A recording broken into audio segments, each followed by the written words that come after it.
June నెల 15 నుంచి 30 తారీఖు వరకు ఈ కుంభరాశి వారికి ఎలా ఉందో ఒకసారి గవ్వలేద్దాం.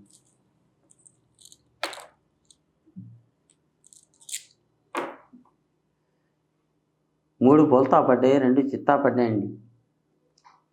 ఈ బోల్తా పడ్డాయి దానికి మొత్తం బోర్ల బొక్క పడినట్టే అయిపోయింది. 2 చిత్తా పడ్డాయి, ఇద్దరు మనుషులు సహకారం చేస్తున్నారు. ఏం టెన్షన్ ఏం లేదు. ముగ్గురు బోల్తా వేసినా కానీ ఇద్దరన్నా తప్పకుండా సహాయపడతారు.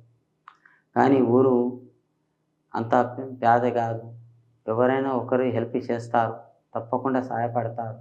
అనుకున్న పనుల్లో కూడా మంచిగా ఉంది. కానీ ఊరుకోలు ఆడకండి, నిదానం చేయండి.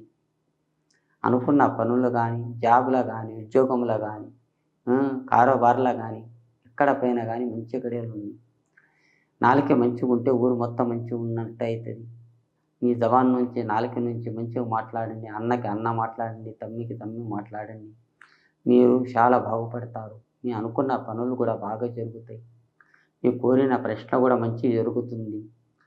ఎక్కడ పోయినా కానీ తొందరపడకండి.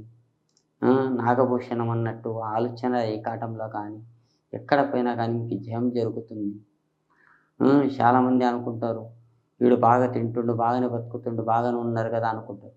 ఎవరు ఇడిచి చెప్పుకున్నా కానీ వాళ్ళకే అయితేనే ఉంటుంది, మనకేం కాదు అనుకోవాలి. ఒక చెవులో వినాలి, ఒక చెవు నుంచి ఇవ్వాలి. ఆ మాటని పట్టింపు చేస్తే మనకేమవుతుంది, మనకే ఉల్టా అయిపోతుంది. మనము ఈ రాశివారు సైలెంట్ ఉండిపోవాలి. కుంభరాశి వారు సైలెంట్ ఉండిపోతే మన 15 తారీఖు నుంచి 30 తారీఖు వరకు చాలా ఆనందంగా గడిపేస్తాం. ఈ రాశివారు చాలా మంచిగా ఉంది. అందరితో బాగుంటారు, బాగుపడే యోగం కూడా ఉంది. పెద్దల మాట కూడా నిలబెడతారు. అమ్మ నాయన పేరు, పెద్దల మాట పేరు, అందరితోని మంచిగా ఉంటారు.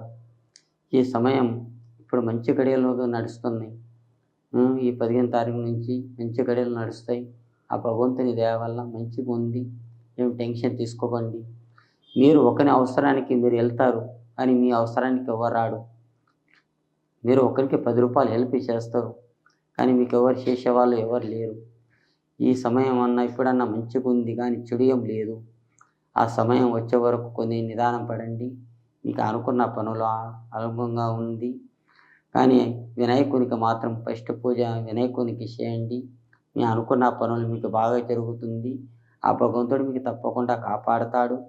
మీకు ఎక్కడ పని మంచి గడియలు ఉన్నాయి. టెన్షన్ పడే అవకాశం ఏం లేదు. అనుకున్న పనుల్లో బాగా జరుగుతుందండి. చేసే పనుల్లో కూడా మంచిగా ఉంది. కానీ తొందరపడవద్దు. తొందరపడితే ఏది కాదు.